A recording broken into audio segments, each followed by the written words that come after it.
Assalamualaikum warahmatullahi wabarakatuh. Innal hamdalillah nahmaduhu wa nasta'inuhu wa nastaghfiruh wa na'udzu billahi min syururi anfusina wa sayyiati a'malina. May yahdihillahu fala mudhillalah wa may yudlil fala hadiyalah. Asyhadu an la ilaha illallah wahdahu la syarikalah wa asyhadu anna Muhammadan abduhu wa rasuluh. Qala Allah Ta'ala fil Qur'an, a'udzu billahi minasyaitonir rajim. Ya ayyuhalladzina amanu taqullaha haqqa tuqatih wa la tamutunna illa wa antum muslimun. Ya ayyuhan nasu taqu rabbakumul ladzi khalaqakum min nafsin wahidah wa khalaqa minha zawjaha wa batha minhuma rijalan katsiran wa nisaa wattaqullaha alladzi tasaaluna bihi wal arham innallaha kana 'alaikum raqiba. Wa qala ya ayyuhalladzina amanu taqullaha wa qulu qawlan sadida yuslih lakum a'malakum wa yaghfir lakum dhunubakum wa may yuti'illaha wa rasulahu faqad faza fawzan 'azima. Amma ba'd, fa inna asdaqal hadits kitabullah wa khairal huda huda Muhammad sallallahu alaihi wasallam wa syarrul umuri muhdatsatuha wa kullu muhdatsatin bid'ah wa kullu bid'atin dhalalah wa kullu dhalalatin finnar. Umat al-Islam, di pagi ini gema takbir berkumandang di penjuru dunia Islam. Kita mengagungkan Allah Subhanahu wa taala. Kita memujinya sebagai bentuk rasa syukur kita kepada Allah Subhanahu wa taala. Allahu akbar. Allahu akbar. La ilaha illallah wallahu akbar. Allahu akbar walillahil hamd. Hadirin jamaah salat Id rahimani wa rahimakumullah.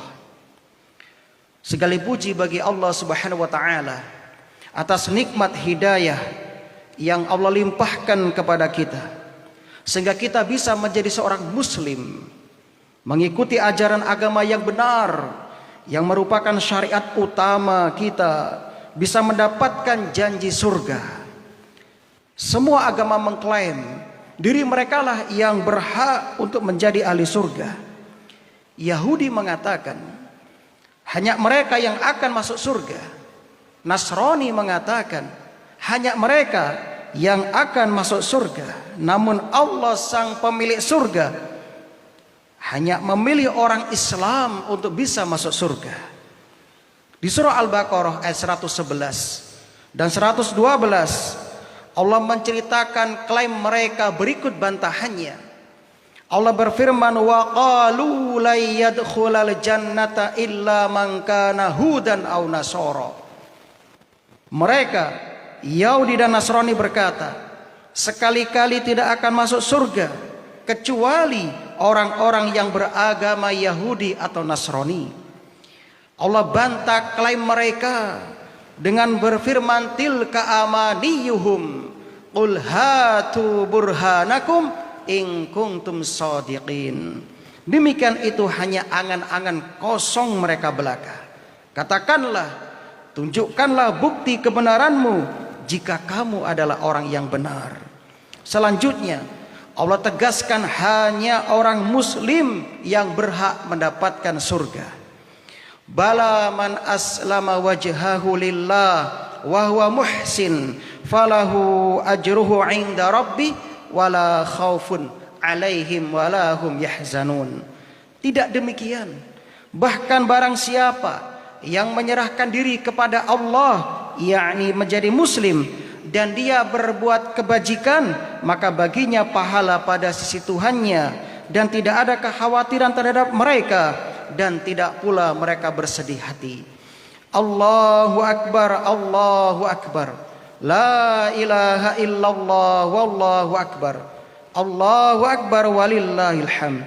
Kaum muslimin yang berbahagia, hampir dalam setiap agama dan aliran kepercayaan, mereka memiliki peribadatan dalam bentuk menyembelih hewan, menumpahkan darah binatang dalam rangka mengagungkan Tuhan dan sesembahan mereka.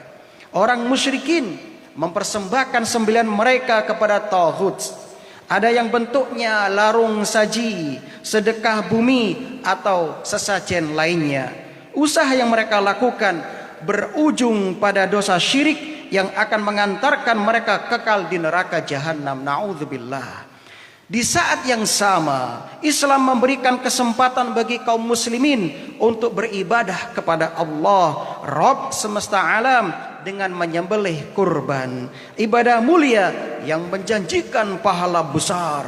Kita bisa perhatikan kegiatan yang dilakukan sama-sama menyembelih, sama-sama bermodal binatang. Akan tetapi ujung akhirnya sangat jauh berbeda. Yang satu mengantarkan pelakunya kekal di neraka, dan yang satu mengantarkan pelakunya, menggiring pelakunya menuju kenikmatan surga. Semoga kita semua termasuk calon penghuni surga. Ini karena amal yang kita kerjakan adalah amal yang dilandasi dengan iman, sehingga apa yang kita lakukan tidak ada yang sia-sia. Tidak ada satupun yang kita lakukan di dunia ini apabila dilandasi dengan iman akan bernilai sia-sia di hadapan Allah Subhanahu wa taala. Semuanya bernilai di sisi Allah Subhanahu wa taala. Kita layak bersyukur atas petunjuk Islam. Hadirin yang dimuliakan oleh Allah, pada saat Anda berkurban, bayangkan andai saat itu kita tidak dalam agama Islam. Tentu kurban yang kita kerjakan bukan untuk Allah, namun menjadi pengagungan untuk tauhid. Karena itulah, sebagai wujud rasa syukur kita akan janji surga, Allah perintahkan kaum muslimin untuk sholat dan menyembelih kurban. Allah berfirman, Inna a'tainakal kautsar fasholli li rabbika wanhar. Sesungguhnya aku telah memberikan kepadamu telaga Al-Kautsar, karena itu kerjakanlah sholat karena Tuhanmu dan sembelilah kurban. Menurut 3 ulama tafsir di zaman tabi'in, Qatadah, Ikrimah, atau mereka adalah murid Ibnu Abbas, makna perintah sholat dalam ayat ini adalah sholat Id, dan perintah menyembelih adalah menyembelih kurban. Berdasarkan tafsir di atas, kesempatan bagi kita untuk menjalankan perintah dalam ayat ini hanyalah ketika Idul Adha atau seperti saat ini. Karena itulah Rasulullah sallallahu alaihi wasallam sangat menekankan agar umatnya selalu berkurban. Dari Abu Hurairah radhiyallahu an, Rasulullah sallallahu alaihi wasallam bersabda, "Man kana lahu sa'ah wa lam yudhi fala yaqrabanna musallana." Barang siapa yang memiliki kelapangan rizki namun tidak berkurban, maka janganlah ia mendekati tempat sholat kami. Allahu Akbar, Allahu Akbar, la ilaha illallah, wallahu akbar, Allahu Akbar, walillahil hamd. Kaum muslimin sidang sholat Id rahimani wa rahimakumullah, kita bisa perhatikan Nabi sallallahu alaihi wasallam sangat menekankan umatnya yang memiliki kelapangan supaya berkorban. Ini menunjukkan apa?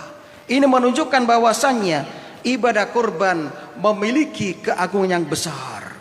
Ma'asyiral muslimin rahimakumullah, suasana kurban tahun ini memang agak berbeda dengan tahun-tahun sebelumnya. Di tahun ini kaum muslimin Indonesia sedang mengalami suasana krisis ekonomi, ditandai dengan penurunan nilai mata uang kita dan melonjaknya kenaikan harga barang yang relatif tinggi, serta penyakit PMK yang melanda beberapa binatang ternak. Namun kaum muslimin, apapun itu, kita perlu memahami bahwa kondisi krisis semacam ini juga pernah terjadi di masa Nabi sallallahu alaihi wasallam, hingga para sahabat di kala itu mengadukan kepada Nabi sallallahu alaihi wasallam.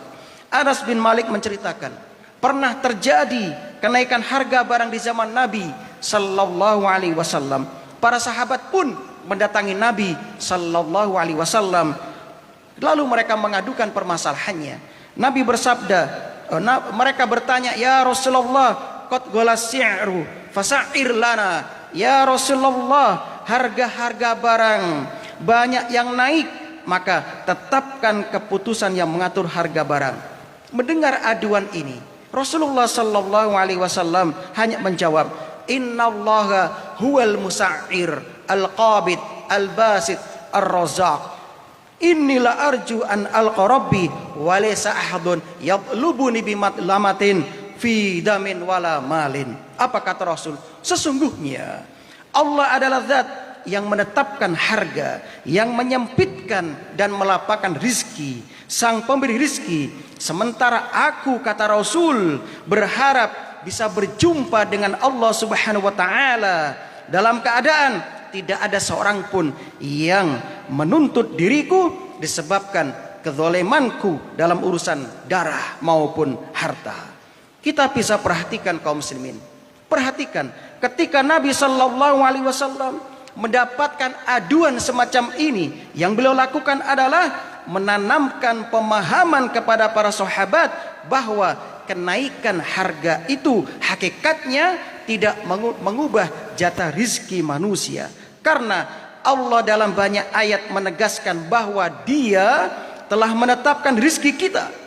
Di antaranya Allah berfirman, "Walau basatallahu rizqa li'ibadihi labaghaw fil ardi walaki yunazzilu biqadarim ma yasha innahu bi'ibadihi khabirum basir."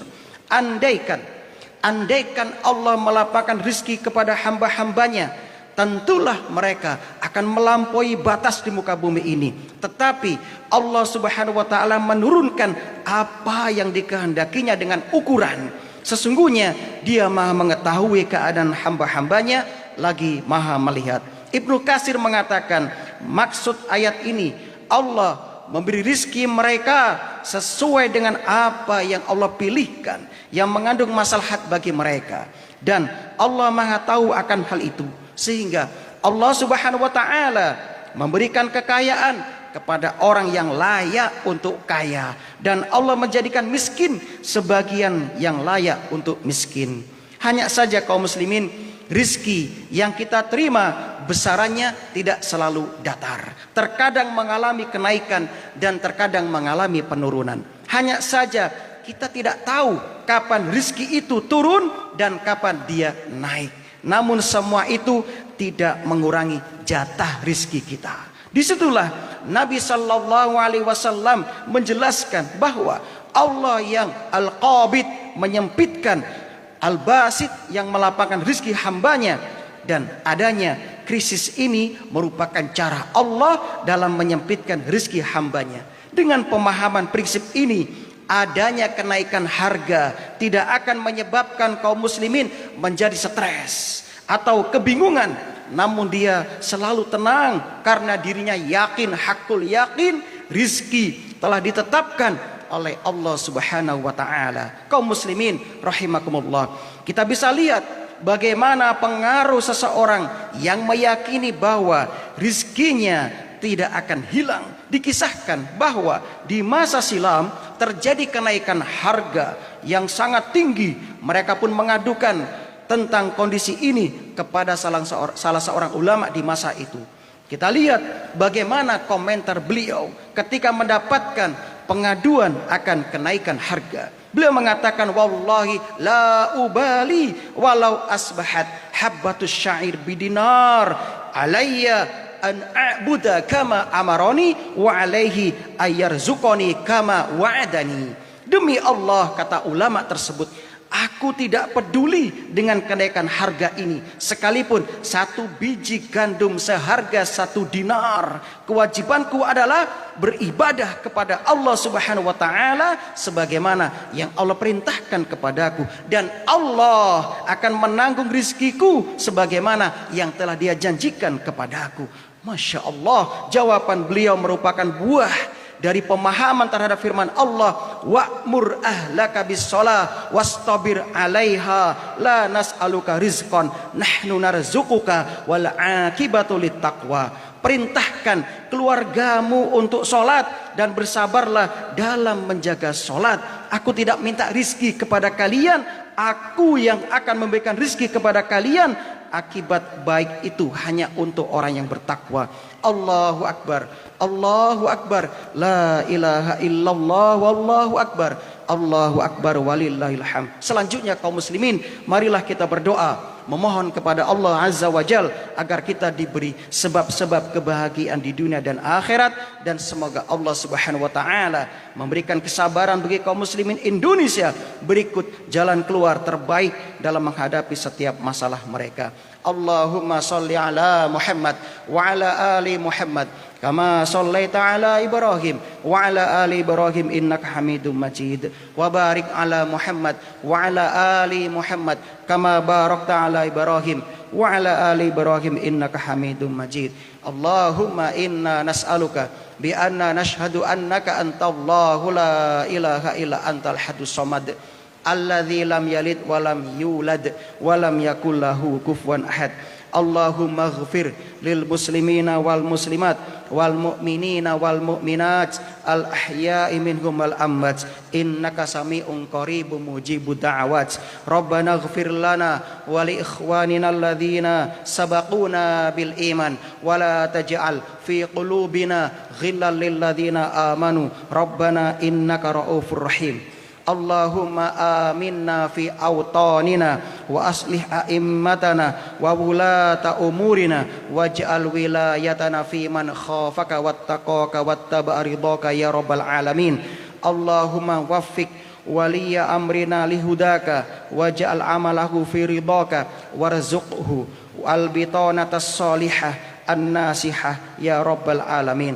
Allahumma qsim lana min khasyatika ma tahulu bihi bainana wa baina ma'asik wa min ta'atika ma tuballighuna bihi jannatak wa minal yaqini ma tuhawwinu bihi alaina masaibad dunya wa mati'na bi asma'ina wa absarina wa ma ahyaitana waj'alhul warisa minna waj'al sa'rana ala man zalamana wansurna ala man hadana wala taj'al musibatana wansurna ala man adana wala taj'al musibatana fi dinina wala taj'alid dunya akbar hammina wala mablagha ilmina wala tusallit alaina man la yarhamuna. Rabbana zalamna anfusana wa illam taghfir lana wa tarhamna lanakunanna minal khasirin. Rabbana atina fid dunya hasanah wa fil akhirati hasanah wa qina adzaban nar. Amin ya rabbal alamin. Subhanakallahumma wa bihamdik